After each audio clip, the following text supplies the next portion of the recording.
Mr. Nosey liked to know about everything that was going on. He was always poking his nose into other people's business. Mr. Nosey was the sort of person who, if he came upon a locked door, couldn't resist looking through the keyhole to see why the door had been locked. Mr. Nosey was the sort of person who, if he found an unopened letter addressed to somebody else, would simply have to open it to find out what was inside. Mr. Nosey was the sort of person who, if he was sitting reading his paper on a train, would much rather read the paper of the person sitting next to him.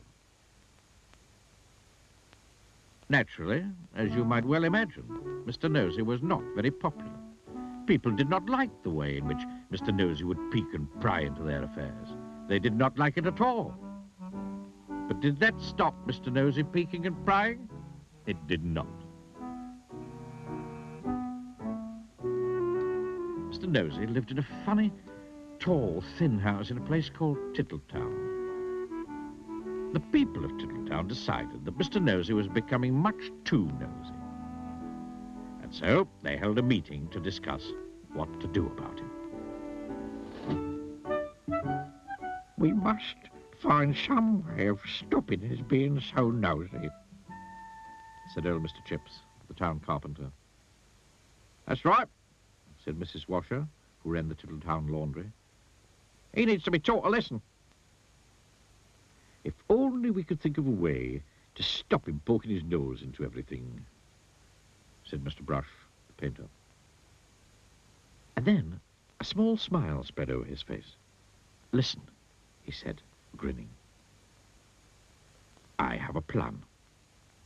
All his friends gathered round to listen to his plan. The following morning, Mr. Nosey was out walking along Tittletown High Street when he heard somebody whistling behind one of the closed doors. I wonder what's going on here, he thought to himself, and tiptoeing up to the door, he quietly opened it and peeped in. Splash went a very wet paintbrush right on the end of Mr. Nosey's nose, covering it with bright red paint. Oh, dear. I am so sorry, said Mr. Brush, who was painting the inside of the door. Poor Mr. Nosey had to go straight home and try to remove the red paint, which was very difficult and rather painful. Mr. Brush chuckled to himself. The plan had begun. The following day, Mr. Nosey was walking past the laundry when he heard someone laughing on the other side of the wall. I wonder what's going on here, he thought to himself.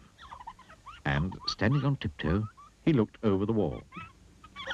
Snap! Went a clothes peg right on the end of Mr. Nosey's nose. Oh, dear. Oh, I am sorry, said Mrs. Washer, who was hanging up clothes on a washing line on the other side of the wall. Poor Mr. Nosey removed the clothes peg and went off down the street feeling extremely sorry for himself and for his poor red nose. Mrs. Washer chuckled to herself.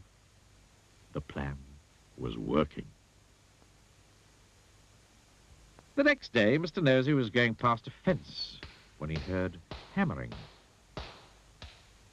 I wonder what's going on here, he thought to himself. Creeping very quietly to the end of the fence, he peeped round. Bang! Went a hammer right on the end of Mr. Nosey's nose. Oh, dear. Oh, I am sorry, said old Mr. Chips, who was nailing up a loose plank in the fence. Poor Mr. Nosey had to go home immediately and bandage his poor, red, sore nose. Mr. Chips grinned a broad grin. The plan was working very well indeed. The following day, Mr. Nosey was walking in the woods when he heard someone sawing wood.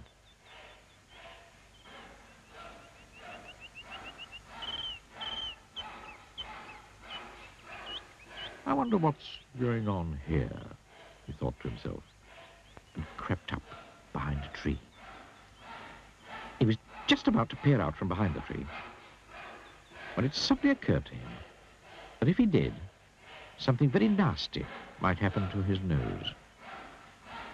And so he went on his way without being nosy.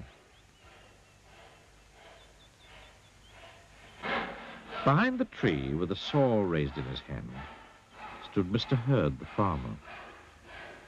When he saw that Mr. Nosey had gone on his way without being nosy, he laughed and laughed and laughed. The plan had worked. Mr. Hurd hurried off into Tittletown to tell everybody. The plan really had worked, because after that, Mr. Nosey stopped being nosy and soon became very good friends with everybody in Tittletown.